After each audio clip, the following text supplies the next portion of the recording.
मैं डॉक्टर चतुर सिंह, सहायक आचार्य, MSc कॉलेज हिंदी। आज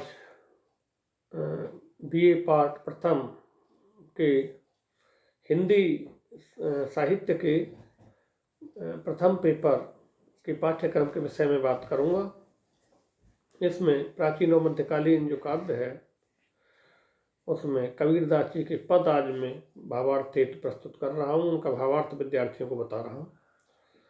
तो इसमें पद है, मन रे तन कागज का पुतला, लागे बूंद बिनस जाए छिन में, गर्भ करे क्या इतना, माटी खोदे भी तो सारे, अंध कहे घर मेरा, आवे तलब बांध ले चाले, बहुन करे है फेरा, खोट कपट करे यहुदन जायो, ले धरती में गाड़ियो, रोको घट सांस नहीं निकसे, ठोर ठोर सब छाड़ियो, कहे कबीर नट नाटिक थाके, मतला कौन बजावे, गए पखनिया उजरी बाजी, को काहू के आवे। यह पद कबीरदास जी का प्रस्तुत है। इसमें 2-3 कठिन शब्द महसूस हो सकते विद्यार्थी को। विनाश के लिए या नष्ट होने के लिए यह प्रस्तुत किया गया है। भीत अब भी चलता है, शब्द चलन में काफी है। भीत दीवार के लिए आया है। उसारे फूस निर्पित छप्पर, ये कुछ ही क्षेत्रों में चलता है आजकल ये शब्द। फूस निर्पित छप्पर के लिए उसारे। तलब मृत्यु, ये भी विद्यार्थियों को थोड़ा कठिन महसूस हो सकता है, फ्रैक्चर वालों को। खोट पाप। नाटिका नाटिक नाटिका। मंदला एक वाद्य विशेष है। मंदला वाद्य विशेष। तो इस पद में कबीरदास जी कहते हैं कि हे मन, तू इस शरीर पर क्यों व्यर्थ इतना गर्व करता है, इसके लिए क्यों व्यर्थ इतने संभार करता है। इतना अस्तित्व तो उस कागज के पुतले के समान क्षणिक है जो बूंद पड़ते ही नष्ट हो जाता है। मिट्टी खोदकर कच्ची दीवार पर छप्पर डालकर जो टूटा फूटा रहने का स्थान बनाया है, उसे ही यह अज्ञानी जीव अपना घर बताता है। मृत्यु जब आएगी तो इस मनुष्य शरीर को समाप्त कर जाएगी, फिर इस संसार को तू देख भी नहीं सकता। यह जो धनराशि तूने विविध पाप कर्म करके एकत्रित कर पृथ्वी में गाड़ी है, यानी धन को सोना चांदी या पैसे के रूप में एकत्रित कर एक हाड़ी में उसको एकत्रित कर और नीचे जमीन में गाड़ देते हैं, उसके संदर्भ में आया है। ये संपत्ति गाड़ी है, वही मृत्यु के समय तेरे प्राणों को निकलने में बाधा देती है। वो सोचेगा कि मैं धन छोड़ रहा हूँ इतना, और वो अंदर गड़ा हुआ है धन मेरा जमीन में, तो इससे तेरे सांस निकलने में कहीं न कहीं बाधा ही देगी। सोचता है मैं इसे किस किस स्थान पर छोड़े जा रहा हूँ। कबीर कहते हैं कि यह शरीर अब इस संसार नाटक में अभिनय करता करता परिश्रांत हो गया है, बहुत ही थक चुका है ये। अब फिर भला अब वाद्य से ध्वनि कौन निकाल सकता है। सब साथी चले गए, छूट गई, कौन किसका साथ देता है। तो कबीरदास जी इस नश्वर संसार में जो जीव के दिन और रात धन के लिए या दिन और रात कहीं न कहीं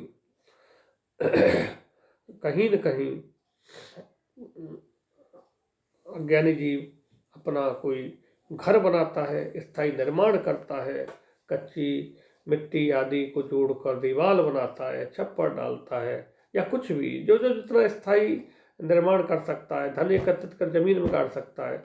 कुल मिलाकर अर्थ यही है कि जो प्रभु को भूलकर ये सब सांसारिक माया मोह और बंधन के कार्य जो करते हैं, उस जीव का यहाँ मुक्ति संभव नहीं है, उसे मोक्ष संभव नहीं है। फिर इस संसार में आई हो तो प्रभु की भक्ति स्मरण, प्रभु के लिए जब तक समर्पित नहीं होंगे उद्धार संभव नहीं है। यह साखी कबीरदास जी ने रूपक और रूपक के माध्यम से प्रस्तुत की है। रूप का अतिशयोक्ति यहाँ अलंकार साथ में है, रूपक और रूप का संयुक्ति। ये अगली साखी में प्रस्तुत करता हूँ।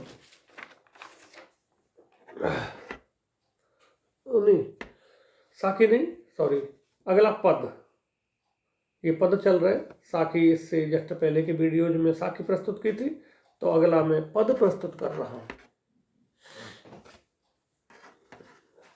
अब मोय राम भरोसा तेरा, और कौन का करो निहोरा। जाके राम सरीखा साहिब भाई, सो क्यों अनत पुकार न जाई। जा सिर तीन लोक को भारा, सो क्यों न करे जनकी प्रतिपारा।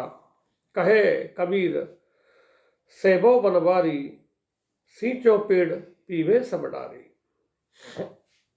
कबीरदास जी के इस पद में दो एक शब्द ऐसे हो सकते हैं कि जो विद्यार्थी को कठिन महसूस हो। निहोरा आश्रय के संदर्भ में प्रस्तुत हुआ है। सरीखा चलता है, सामान्यतः सरीखा हिंदी भाषी क्षेत्र में समान के लिए चलता है। अनत अन्यत्र ये चलता हुआ शब्द है। प्रतिपारा प्रतिपालन, ये भी प्रतिपारा प्रतिपालन चलता है। तो निहोरा आश्रय के संदर्भ में चलता है। कबीरदास जी कहते हैं, अब मोय राम भरोसा तेरा, और कौन का करो निहोरा। कबीरदास जी कहते हैं कि अब तो राम तुम्हारा ही भरोसा है।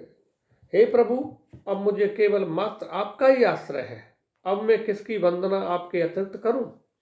जिसके पूर्ण समर्थ राम जैसे स्वामी हैं, उसे अन्यत्र किसी और की वंदना करने से क्या लाभ है। जिस प्रभु राम पर तीनों लोगों के पालन पोषण करने का भार है, वह भला अपने भक्त की हित चिंता क्यों न करे। जा सिर तीन लोक को भारा, सो क्यों न करे जनकी प्रति पारा। जिस पर तीन लोक का भार है पालन पोषण करने का, वो अपने भक्त पर क्यों नहीं करेगा। कबीरदास जी कहते हैं कि प्रभु की भक्ति करने में ही मंगल है। जिस प्रकार पेड़ की जड़ को सींचने से समस्त शाखाएं स्वयं जल प्राप्त कर लेती हैं, उसी भांति प्रभु भक्ति से समस्त कामनाएं स्वयं सफल हो जाती हैं। इस पद में अर्थान्यास अलंकार प्रमुख है। तो मैं निष्कर्ष में यही कह सकता हूँ, कबीरदास जी अपनी साखियों में पदों में प्रभु भक्ति पर बल देते हैं। ये सांसारिक मोह माया तृष्णा इन सब में रम कर जो जीव है अपने अस्तित्व को पहचान नहीं पाता कि मैं ब्रह्म का ही स्वरूप हूँ, जीवात्मा ब्रह्म में कोई अंतर नहीं है। इस बात को बार बार वो अपने विचार को रखते हैं और सबको हमको ये संदेश देते हैं, समझाते हैं, हमें चेतावनी देते हैं कि इसी में पड़े रहो, इसी में ये काम करते रहो, सब पाप और इसमें जो मोह माया है उन बंधनों में जकड़ते रहो और जन्म जन्मांतर इस उसमें फंसे रहोगे, दुख को ढोते रहोगे और यमलोक की नगरी को प्राप्त करोगे। ये सारी बातें वो कहते रहते हैं।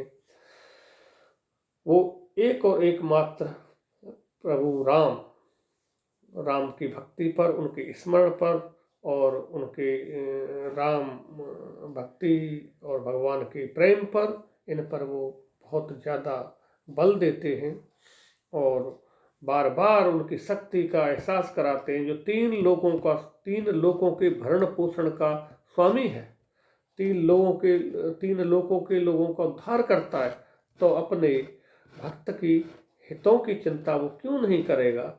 एक बार उनकी भक्ति और उनके स्मरण और उनमें एकमेक और लीन होने की स्थिति को आप प्राप्त कीजिए। इसमें विशेष रूप से अर्थान्तर अंथार्तर न्यास अलंकार प्रमुख रूप से इसमें प्रयोग में आया है।